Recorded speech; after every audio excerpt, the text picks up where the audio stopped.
제가 우리 새순교회에 막 부임했을 때 일입니다. 그러니까 제가 2006년 6월 첫 주일, 오늘이 만 이제 19년 되는 날인데요. 그때 일입니다. 부임한 지 이제 얼마 되지 않았는데, 어느 집사님이 저한테 어디 신방을 가자고 그랬습니다. 그래서 제가 아직 동서남북도 아직 모르고 길을 전혀 모르는 그런 데인데 저를 어디로 가자고 해서 갔습니다.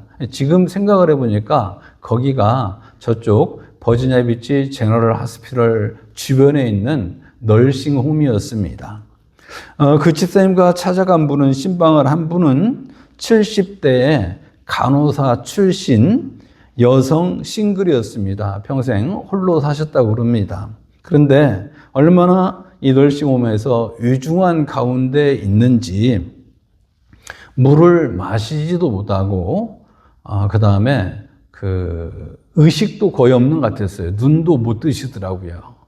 말씀도 못 하시고요. 그런데 그 시간이 아마 저녁이었던 것 같아요. 그런데 그런 환자 머리맡에 이제 그 널싱홈에서 나온 저녁 음식이 놓여져 있는데 우유와 사과와 베이컨과 포테이토와 그다음에 통닭 튀긴 거, 이것이 푸짐하게 놓여 있었습니다. 그래서 저는 참 처참하다는 생각이 들었어요. 보니까 물을 마시지도 못하고 빨대로 해가지고 물을 갖다 대줬는데 빨아들이질 못하는 거예요. 그래서 그냥 숟가락으로 물을 촉촉이 입술에 적셔줄 정도의 사람인데 그 사람에게 통닭 뜯어 먹으라고 이렇게 갖다 놓고 푸짐하게 음식을 갖다 놨으니 참 너무나 처량하고 처참하게 느껴졌습니다. 아무 가족도 없고 싱글이니까요. 또 성공과 행복의 꿈을 찾아서 이영만리 미국까지 이민을 와서 살았을 텐데 이렇게 외로운 노후를 맞고 있다니 너무 슬펐습니다. 그래도 이제 목회 임상을 통해서 사람은 돌아가실 때 맨 마지막까지 살아있는 기관이 청력이라고 그러잖아요. 그래서 그분도 청력은 살아있겠거니 하는 마음을 가지고 가까이 귀에다 대고 복음을 전하고 기도해드리고 왔는데 그 다음날 새벽에 돌아가셨다는 그 소식을 제가 전해 들었습니다. 제가 그래서 그날 이후로 제가 부임한 지 얼마 안 됐을 때죠. 우리가 요즘 기도하고 있는 이 실버하우스 꿈을 꾸게 된 것입니다. 정말로 마지막에 갈 때 우리가 누구라도 찾아가고 말벗도 해드리고 음식도 좀 챙겨드리고 돌본다면 마지막 갈 때 외롭지 않고 두렵지 않을 수 있겠다 생각이 들어서 우리가 실버하우스 꿈을 꾸고 때가 되어서 여러분들과 그 꿈을 공유하고 힘은 없고 능력은 없지만 지금 이렇게 기도하고 시드머니를 모으고 있는 중입니다. 여러분이 생각할 때 그 널싱홈에서 홀로 누워있는 막 돌아가시려고 제가 봤던 그분에게 굿 뉴스는 무엇이겠습니까? 할머니, 여기 통닭 맛있게 튀어있는 거, 튀겨진 거 가져왔어요. 잘 드세요. 우유 맛있게 드세요. 사과 맛있게 드세요. 이런 말이겠습니까? 절대 그런 것은 아닐 거예요. 적어도 그분에게는 할머니 희망을 가지세요. 이제 우리 할머니에게 꼭 필요한 약이 개발이 됐는데 이거 이제 며칠 맞게 되면 할머니 일어날 수 있어요. 살 수 있어요. 이것이야말로 그 할머니에게 꺼져가는 등불을 다시 기름을 부어 살리는 것 같은 이런 굿 뉴스일 것입니다. 그렇다면 죄로 말미암아 다 죽어가고 있는, 어쩌면 죽어있는 그런 모든 인류에게 최고의 굿뉴스는 무엇이겠습니까? 그게 바로 이제 복음이라는 사실을 오늘 말씀을 통해서 우리가 함께 나누려고 합니다. 우리가 로마서를 읽었는데요. 로마서는 바울 사도가 로마에 있는 교회 성도들에게 편지를 보내는 형식을 통해서 우리에게 주신 하나님의 말씀입니다. 그런데 이 로마서는 성경 66권 중에서 가장 논리적으로 기록이 되어 있고, 그 다음에 복음의 핵심을 가장 잘 설명해 놓은 책으로 모든 사람들에게 알려져 있습니다. 그래서 종교개혁자 마틴 루터는 로마서를 읽다가 이게 아니구나. 내가 너무나 잘못 배우고 있구나. 잘못 알고 있구나. 그래서 종교개혁에 불을 지피는 힘을 얻을 수가 있었던 것이고요. 또 장로교의 어떤 기틀을 놓은 존 켈빈은 로마서를 통해서 사람은 율법을 지켜서 구원받는 것이 아니고 예수님을 믿음으로써 의롭게 되고 구원받는 거야 라는 이 신칭의 이 진리를 체계적으로 교리적으로 잘 다듬어 놨던 것입니다. 그러므로 모든 성경이 다 중요하지만 로마서의 중요성은 아무리 강조해도 지나침이 없습니다. 그런데 이 로마 교회는 바울이 개척한 교회가 아닙니다. 사도행전 2장 5절이나 10절을 보면요, 오순절 성령 강림 때 로마에서 세계 각지에서 예루살렘에 성령이 역사하니까 사람들이 막 모여들기 시작했는데, 그때 로마에서도 예루살렘으로 사람들이 왔다고 그랬습니다. 근데 그 사람들이 베드로가 하는 설교를 듣고 예수님을 영접하고 다시 로마로 돌아가서 복음을 전함으로 세워진 교회가 로마 교회일 가능성이 매우 높습니다. 그런데 바울은 지금 내가 너희에게 가기를 간절히 원한다, 이렇게 말을 하고 있습니다. 자기가 개척한 교회도 아니고, 바울은 본래 선교를 할 때 남들이 이미 교회를 개척한 지역은 나는 가지 않는다. 복음이 들어가지 않은 지역으로 가서 복음을 전하겠다. 이것이 선교의 원칙이었는데, 연하이도 이 로마 교회에는 내가 가기를 간절히 원한다고 말하고 있습니다. 왜 그럴까요? 그 이유가 로마서에 몇 가지로 나옵니다. 먼저 로마서 1장 11절 12절을 읽어보면요, 같이 읽어봅시다. 시작. 내가 너희를 보기를 간절히 원하는 것은 어떤 신령한 은사를 너희에게 나눠주어 너희를 견고하게 하려 함이니, 이는 곧 내가 너희 가운데서 너희와 나의 믿음으로 말미암아 피차 안위함을 얻으려 함이라. 아멘. 이렇게 말씀하고 있습니다. 여기서 바울이 로마 교회에 가고자 하는 두 가지 이유가 나오죠. 첫 번째 이유는 영적인 은사를 너희에게 나누어 주어서 너희를 견고하게 하려고 한다, 이렇게 말하고 있습니다. 여기서 말하는 영적인 은사는 고린도전서 12장에 나오는 방언의 은사, 신유의 은사, 이런 은사가 아니라 지금 로마 교회에 꼭 필요한 어떤 그런 은혜들, 이것들을 내가 좀 너희에게 나눠 줌으로 너희들이 좀 복음 가운데서 견고하게 세워지기를 원한다, 이런 것입니다. 너희들이 아직 몰라가지고 헤매고 있는 이 부분에 대해서 내가 좀 터치해 줄 부분이 있다, 알려줄 부분이 있다. 이것이 영적인 은사라는 거예요. 그게 무엇이냐? 이 로마서에 나오는 건데, 구체적으로 무엇이냐면, 이 로마 교회는 유대인 출신과 이방인 출신들이 함께 모여 있으면서 세워진 교회예요. 그렇다 보니까 유대인은 나도 모르는 사이에 유대인 전통을 가지고 있고, 이방인들은 과거에 예수님을 몰랐으니까 우상을 숭배하고 아니면 내 맘대로 살던 이것이 있으니까 서로 문화적 충돌을 경험하는 거예요. 그래서 교회가 하나 되지 못하는 거예요. 우리도 이렇게 지금 한국 사람과 우리 미국 성도님들이 같이 있으므로 이게 문화적인 어떤 잘 이해 안 되는 어떤 부분이 있을 수 있잖아요. 여러분들이 그래도 다 이렇게 서로 기다려주고 이해하려고 노력하니까 우리는 이렇게 부딪히지 않고 잘 지내고 있지만, 로마 교회는 유대인 출신과 이방인 출신들이 그렇지 않았던 거예요. 서로 우월감을 가지고 있는 거예요.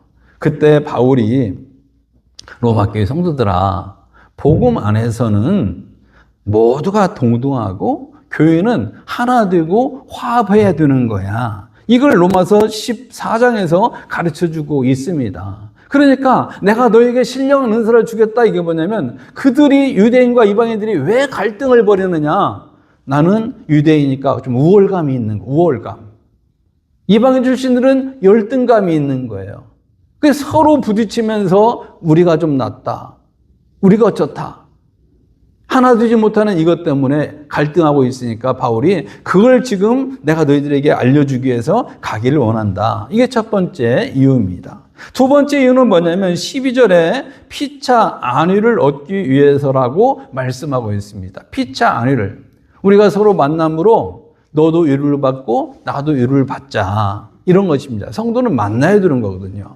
세 번째 이유는 13절인데 다시 한번 13절 읽어볼까요? 시작. 이는 내가 너희 중에서도 다른 이방인 중에서와 같이 열매 맺기를 원한다 그랬습니다. 로마 교회가 좀 더 거룩해지고, 왜냐면 막 이런저런 것들이 막 섞여가지고 아직 믿음의 초보자들이니까 좀 정결해지고 거룩해지기를 원하고, 또 너희들이 전도에 대한 열정이 좀 있어야 되겠다. 이 열매를 맺기 위해서 내가 너희들에게 가려고 하는 거다. 이것입니다. 네 번째는 바울이 로마에 가고자 하는 또 하나의 이유가 있는데 로마서 15장 23절 24절에 이렇게 말씀합니다. 같이 읽어볼까요? 시작. 이제는 이 지방에 일할 곳이 없고 또 여러 해 전부터 언제든지 서바나로 갈 때에 너희에게 가려는 원이 있었으니 이는 지나가는 길에 너희를 보고 먼저 너희와 교제하여 약간 만족을 받은 후에 너희의 그리로 보내줌을 바람이라. 이렇게 말씀합니다. 여기 중간에 서바나라는 말이 나오는데 여기는 오늘날의 스페인을 가리키는 말입니다. 그 당시 바울이 생각하는 땅끝은 스페인이었습니다. 왜냐하면 로마를 중심으로 볼 때 동쪽 지역은 아시아 쪽으로는 이미 교회가 세워져 있는 거예요. 그런데 저쪽 반대쪽에 보니까 스페인 쪽에 보니까 아직 복음이 안 들어갔어요. 그래서 나는 내가 볼 때 땅끝은 스페인 쪽인 거예요. 그쪽에 가기를 원하고 있습니다. 그러기 위해서는 로마를 거쳐 가야 되고 로마 교회에 후원을 받아야 되는 거예요. 후원을. 사실 오늘날도 모든 선교사님들이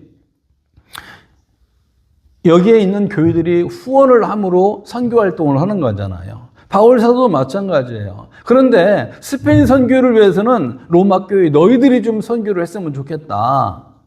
내가 너희들의 도움을 받고 싶다. 그래서 내가 너희들이 좀 보내주기를 바라서 내가 너희에게 지금 가려고 한다. 이렇게 말하고 있습니다. 결국 바울이 로마 교회를 가려고 하는 이유를 네 가지로 설명했지만 네 가지를 하나로 묶어보면 내가 복음을 전하기 위해서 너희들 로마 교회에 지금 가려고 그러는 거야. 너희들에게도 내가 좀 전해야 될 어떤 복음이 있고 또 너희들의 도움을 받아서 스페인에도 복음을 전해야 되겠고 복음을 전하기 위해서야. 이 말을 하고 있는 거죠. 여러분, 저와 여러분들도 바울과 똑같은 예수님을 믿고 있습니다. 아멘? 그러기에 바울과 같은 똑같이 복음을 전하고자 하는 열정이 있기를 주님의 이름으로 축복합니다. 우리가 인생을 살 때 요즘 100세 시대 이야기를 많이 하지 않습니까?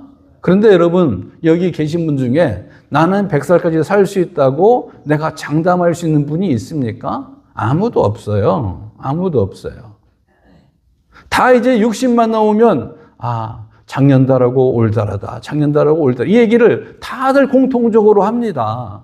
그러죠? 체력도 안 되고 기억력도 안 되고 신체 능력도 떨어지고 다 이렇기를 합니다. 그런데 100년 전후의 시간을 살다가 우리가 이 세상을 떠나잖아요. 그런데 우리 속담에 호랑이는 죽어서 가족을 남기고 사람은 죽어서 무엇을 남긴다고 해요? 이름을 남긴다고 그러죠. 여러분, 그렇다면 여러분 가족을 남기려고 생각하는 사람 없을 것이고 이름을 남기려고 그러겠죠. 그렇다면 여러분들은 도대체 어떤 이름을 남기기를 원합니까? 내가 어떤 사람으로?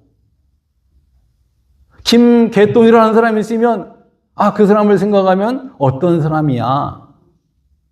이 이름이 남아야 되는 것 아니겠습니까? 제가 여러분들을 위해서 새벽마다 이름을 부르면서 여기 앉아가지고 기도를 합니다. 그런데 제가 이름을 부르면 탁 떠오르는 기도 제목이 있습니다. 어떤 사람은 하나님 건강을 주세요. 어떤 사람은 하나님 믿음을 주세요. 하나님, 어찌가 여러분 이름을 탁 떠오르면 저분은 리더십을 주세요. 저분에게는 직장을 주세요. 하나님, 저분은 언행일치가 되게 해주세요. 하나님, 저분에게는 온유한 마음을 주세요. 다 각각 여러분 이름을 떠오르면 탁 떠오르는 제 기도 제목이 있다는 말이에요. 그게 여러분의 지금 이름입니다. 내 마음에 박혀 있는 이름. 도대체 여러분들은 그렇다면 어떤 이름을 남기고 떠나기를 원하십니까? 돈 많은 사람? 성공한 사람? 출세한 사람? 학위가 높은 사람? 다 좋죠. 그렇지만 그것보다 더 좋은 것은 사람을 많이 살린 사람, 많은 사람을 천국으로 인도한 사람으로 이름을 남긴다라면 얼마나 좋겠습니까? 우리가 세월이 지났는데 저분은 참 전도를 열심히 해. 누구 딱 이름을 떠오르면 그 사람은 기도의 사람이지. 누구 이름을 딱 떠올리면 헌신의 사람이지. 이런 이름이 떠오른다면 얼마나 좋겠냐고요. 어떤 사람은 이름을 딱 떠올렸는데 그 사람은 돈은 많았지. 그런데 짠돌이였지. 이렇게 남아버리면 그 이름 남아가지고 뭐 할 거예요? 짠돌이 짠순이로 이름이 남아가지고 어쩔 거예요? 어떤 사람이 어떤 사람 이름이 있는데 그 사람 이름 쫙 들으면 참 그 사람 말썽 좀 폈지. 참 입이 터프했지. 이런 이름으로 나오면 곤란한 것 아닙니까?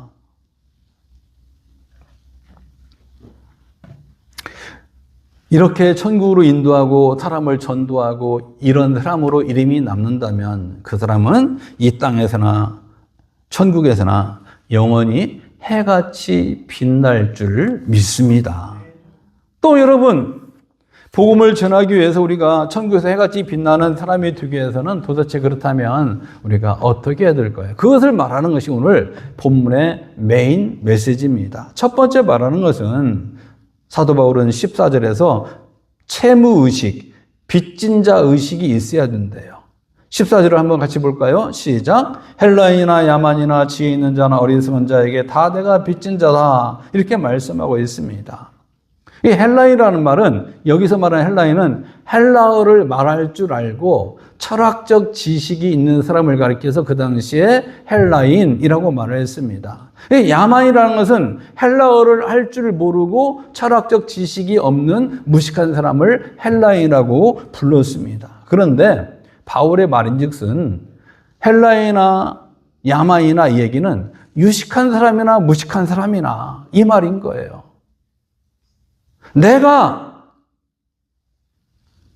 무식한 사람이나 유식한 사람 모든 사람에게 나는 빚진 자다. 이 의식이 있었단 말입니다. 그 모든 사람에게 나는 빚을 졌다. 이렇게 말을 하는 거죠. 그러면 여러분 바울이 무슨 빚을 졌을까요? 돈을 빌렸습니까? 그건 아니죠. 근데 스스로 내가 그들에게 모든 사람에게 빚진 자입니다. 이렇게 말을 하는 이유는 뭐냐면 내 사명이 복음을 전하는 것인데 아직도 복음을 듣지 못한 사람이 있으니 나는 그 사람에게 지금 빚을 지고 있는 겁니다. 이런 것입니다. 좀 깨워주십시오. 네.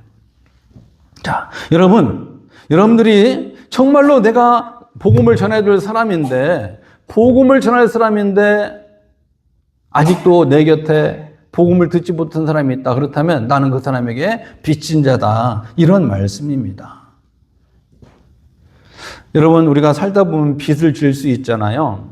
사업이 안 되거나 질병이 걸리거나 무슨 사고나 사건이 생겨가지고 내 의도와는 상관이 없이 빚을 지고 살 수 있습니다. 그리고 그 빚을 청산하려고 갚으려고 그러는데 내가 그 약속을 지키지 못할 때 그 심정은 이루 말할 수 없이 괴로울 거예요.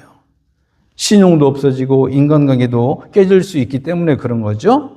그런 분들이 있더라면 어서 속히 형편이 풀리고 그래서 이런 문제가 해결되는 은혜가 있으시기를 바랍니다. 그러나 우리가 물질적인 면에서만 빚쟁이가 아니라 우리는 정신적인 면에서도 빚진 자 의식이 필요해요. 예를 들어서 부모님에 대해서 내가 정신적인 면에서 빚진 자 의식, 채무 의식이 있어야 우리는 자식도리를 하고 살아갈 수가 있는 거예요. 만약에 자식이 부모를 향해서 나를 나눠기만 했지 나에게 해준 게 뭐가 있어, 이런 마음이라면 부모에 대한 올바른 공손한 태도가 나올 리가 없는 거죠. 세상에는 그런데 저 혼자 태어나고 저 혼자 자란 것처럼 착각하는 못된 자식들이 왕왕 있습니다. 이런 사람은 불효자식 소리를 듣게 되는 것이죠. 따라서 정신적인 면에서 그런 채무의식이 있어야 우리가 자식 노릇도 할 수 있듯이 영적인 면에서 우리가 빚진 자 의식, 채무 의식이 있어야 된다는 말입니다. 그럴 때 우리는 복음 전파자의 사명자로 살아갈 수가 있는 거예요. 바울은 바로 그런 면에서 모든 사람에게 빚진 자 의식이 있었던 거예요. 그래 고린전서 9장 16절에 보니까 바울은 내가 복음을 전할지라도 자랑할 것이 없으면 내가 부득불할 일임이라. 만일 복음을 전하지 아니하면 내가 화가 있을 것이미로다. 이렇게 말씀하고 있습니다. 내가 마땅히 해야 됩니다. 복음을 전했다고 뽐내고 자랑할 것도 없습니다. 내가 복음을 전해준다면 나에게 화가 있을 것입니다. 이 생각을 가지고 있으니 복음을 전하지 않을 수가 없는 것이죠. 그런 의미에서 저와 여러분들도 복음에 대해서만큼은 빚진 자 의식이 있을 수 있기를 바랍니다. 그런데 여러분 만약에 빚을 진 사람이 있습니다. 돈을 빌린 사람이 있습니다. 그런데 돈을 빌려놓고 갚아야 된다는 어떤 책임과 의무감도 없고 채무의식이 없다면 이게 얼마나 뻔뻔하고 어이없는 일입니까? 그런 경우에 신용을 잃게 되는 것이고 그런 경우에 인간관계가 깨지는 거예요. 그런데 우리는 그러고 있지는 않은지 모르겠어요. 부모에 대한 감사한 마음이 없다면 불효자식이 되는 것이고 돈을 빌렸는데 채무의식이 없고 갚을 마음이 없다면 신용도 없어지고 관계도 깨지게 되는 것이죠. 그런데 더 중요한 것은 복음을 전하는 일에 대해서 우리가 무관심하고 관심이 없다면, 채무의식이 없다면 하나님은 그런 사람을 향해서 악하고 게으른 종아 이렇게 말하는 거죠. 사람에게서의 어떤 신용이 없는 사람이 아니라 하나님에게서 신용이 없는 사람이 되는 것이죠. 왜냐하면 우리는 복음 전파의 사명을 받았기 때문입니다. 따라서 저와 여러분은 다른 면에서도 채무의식을 가지고 최대한 그것을 갚으려는 노력을 해야 되지만 무엇보다 복음에 대한 빚진 의식을 갖고 열심히 복음을 전함으로 천국에서 해같이 빛나는 사람이 될 수 있기를 주님의 이름으로 축원합니다. 천국에서 해같이 빛나는 사람이 되기 위한 두 번째는 뭐냐면 복음을 부끄러워하지 않아야 됩니다. 16절을 보면 내가 복음을 부끄러워하지 아니하노니 이렇게 말하지 않습니까? 여기서 말하는 복음은 무엇이겠어요? 한마디로 말하면 예수님의 십자가 죽음과 부활 이것을 믿으면 구원받는다. 이것이야말로 굿뉴스고 복음입니다. 복음. 그러므로 바울은 갈라디아서 6장 14절에서 나는 그리스도의 십자가 외에 자랑할 것이 없다 이렇게 말하고 있습니다. 바울이 얼마나 학력이 뛰어난 사람입니까? 얼마나 집안이 좋은 사람입니까? 얼마나 젊어서부터 출세한 사람입니까? 그러나 내가 예수를 만나고 이 모든 것들은 배설물로 여기고 내가 자랑할 것은 십자가에 못 박히신 그리스도밖에 없다 이렇게 말하고 있지 않습니까? 그런데 이 십자가가 뭐예요? 흉악범을 죽이는 사형틀이잖아요. 그런데 왜 이것이 자랑스럽습니까? 바로 예수님이 십자가에서 죽으심으로 그리고 부활하심으로 그를 믿는 모든 자에게 구원을 주시는 그 길을 열어놓으셨기 때문입니다. 그리고 예수님이 부활하심으로 인류 최대적인 사망 권세를 이기셨기 때문입니다. 이것을 고린도서 1장 18절에서 이렇게 표현합니다. 십자가의 도가 멸망하는 자들에게는 미련한 것이요 구원을 얻는 우리에게는 하나님의 능력이라. 아멘. 그러므로 복음을 전함으로 천국에서 해같이 빛나는 사람이 되기 위해서는 복음을 부끄러워하지 않아야 됩니다. 어떤 사람들은 그런데요. 교회 다니는 것을 부끄러워하는 사람이 있고 어떤 사람은 그래서 교회 다니는 말을 커밍아웃을 못하는 거예요.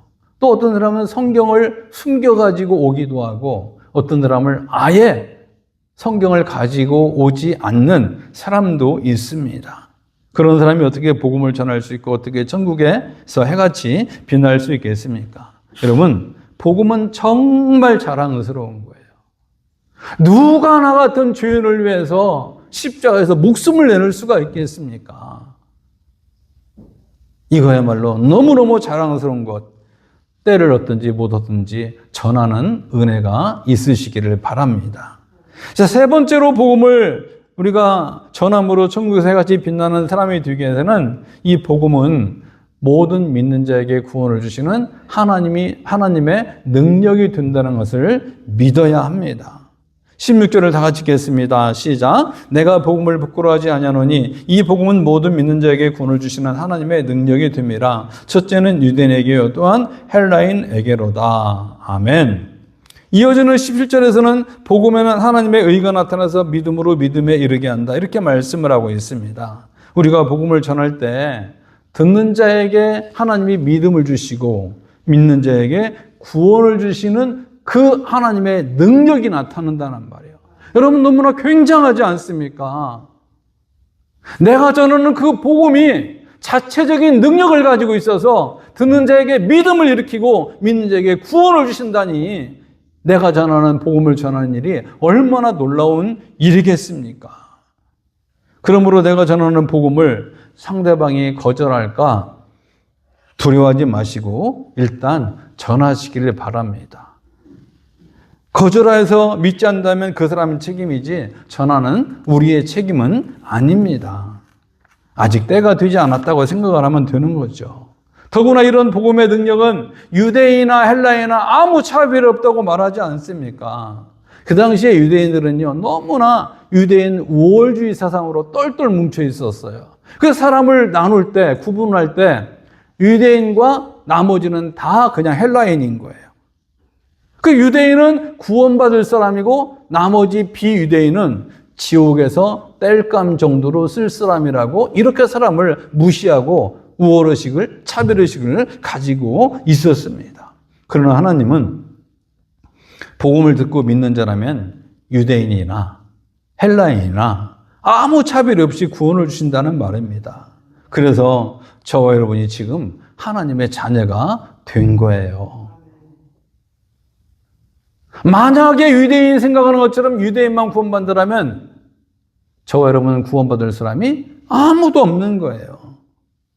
그렇기 때문에 예수님을 믿어 구원을 받는다 이것은 모든 인류에게 최고의 선물이 되는 것이죠. 그래서 믿음도 하나님의 선물이고 구원도 하나님의 선물이라고 하는 것입니다. 에베소 2장 8절을 다 같이 읽어보겠습니다. 시작. 너희가 그 은혜를 인하여 믿음으로 말미암아 구원을 얻었나니 이것이 너희에게서 난 것이 아니요 하나님의 선물이라. 아멘. 그러므로 믿음과 구원의 출처는 하나님이지 인간이 아닙니다. 그래서 우리를 구원하는 믿음은 신념이나 의지가 아니에요. 우리를 구원한 믿음은 내가 믿어주는 것이 아니라 믿어지는 믿음인 거예요. 그래서 하나님이 우리를 믿어지게 만들어주심으로 그 믿음은 하나님의 선물인 거예요. 그 믿음으로 내가 구원받으니까 천국 가니까 구원도 천국도 영생도 다 하나님의 선물인 것입니다. 이런 구원의 능력을 발휘하는 복음 전하는 그 권리와 책임을 먼저 믿은 우리에게 주셨으니 얼마나 영광스러운 일이냐고요. 그러므로 우리가 이 복음을 전한다는 것은 인사를 했을 때처럼 최고의 선물을 나누어 주는 일이에요. 나누어 주는 일. 이 선물이 필요치 않은 사람이 없습니다. 그런데 선물의 값어치를 모르고 필요치 않다고 생각하는 사람은 세상에 많습니다. 그래서 그런 사람은 거절하는 거죠. 그래서 다시 말씀을 드리지만 그 거절을 두려워하지 마십시오. 그것은 복음을 거절하고 예수님을 거절하는 것이지 우리를 거절하는 것은 아니라는 말입니다.